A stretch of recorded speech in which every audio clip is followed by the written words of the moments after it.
Halo Pak Greg dan teman-teman yang saya banggakan, salam sejahtera bagi kita semua. Perkenalkan, nama saya Florencia Fisli dari kelas 1A dengan NIM 24799. Saya mengucapkan terima kasih kepada Pak Greg selaku dosen pengampu mata kuliah dari Psikologi Perkembangan yang sudah memberikan kesempatan kepada saya untuk menjelaskan suatu artikel dalam video ini. Selamat menyaksikan. Apakah ada hubungan positif antara agama dan kebahagiaan manusia?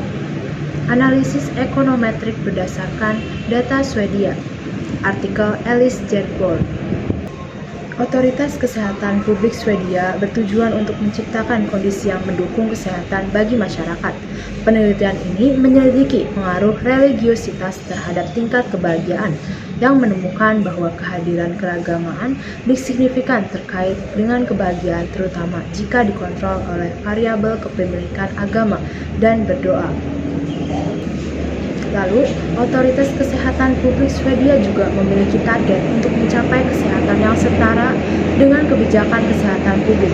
Faktor-faktornya seperti determinasi sosial, ekonomi, budaya, lingkungan, dan agama yang mempengaruhi kesehatan individu dan masyarakat, serta berupaya untuk memahami faktor yang mempengaruhi penyakit mental dalam populasi.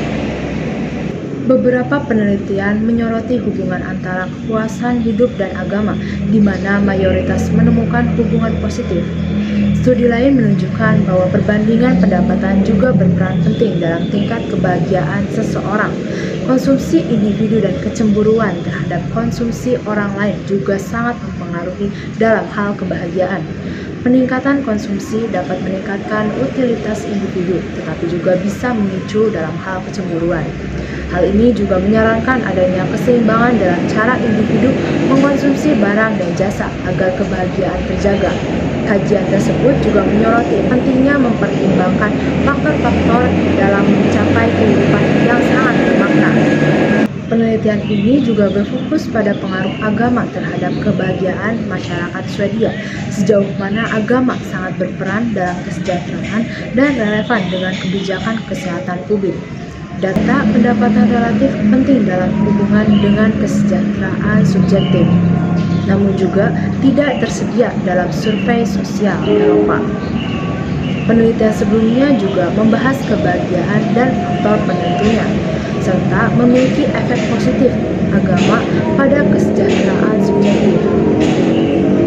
Kasih sayang dan juga penghargaan terhadap pribadi sangat penting, dapat didukung dengan finansial, dan peningkatan kesehatan tidak berpengaruh bagi pasangan yang tinggal bersama. Orang yang menikah cenderung lebih bahagia daripada mereka yang tinggal bersama.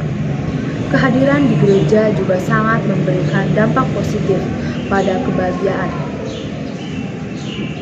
Gender tidak mempengaruhi hubungan antara pernikahan dan juga kebahagiaan. Penelitian ini juga menunjukkan satu anak memiliki efek negatif pada kepuasan hidup. 2 hingga 3 anak memiliki efek positif, sedangkan 4 atau anak lebih memiliki efek negatif.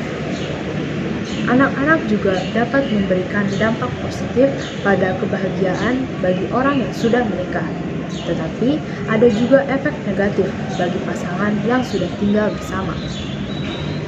Meneliti hubungan antara usia, harapan, dan tujuan hidup dengan kebahagiaan di berbagai kelompok usia.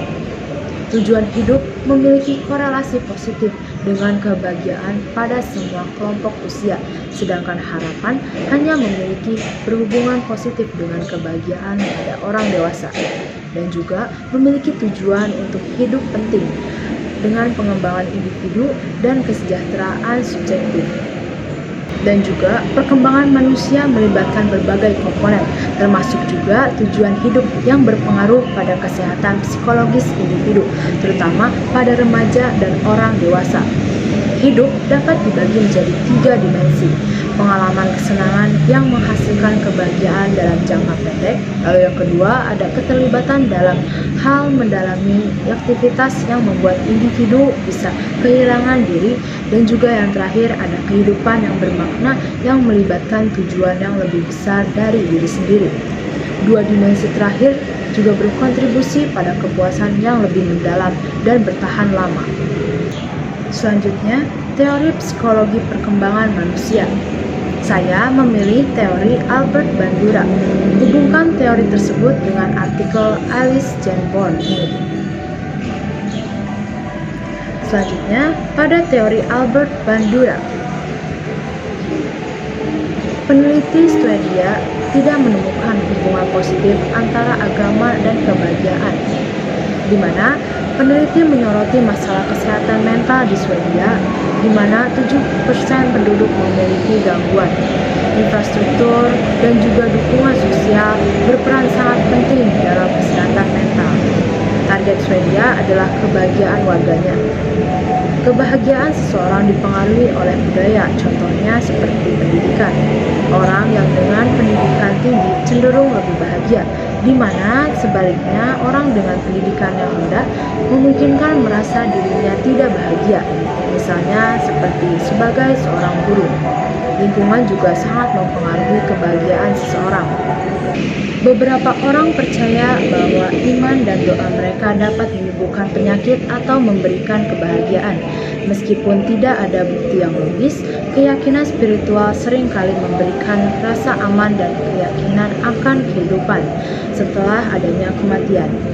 Beberapa penelitian juga menunjukkan bahwa orang yang beragama memiliki hubungan positif dengan kebahagiaan, meskipun mungkin tidak selalu memiliki pendidikan yang tinggi karena kepercayaan mereka adanya Tuhan.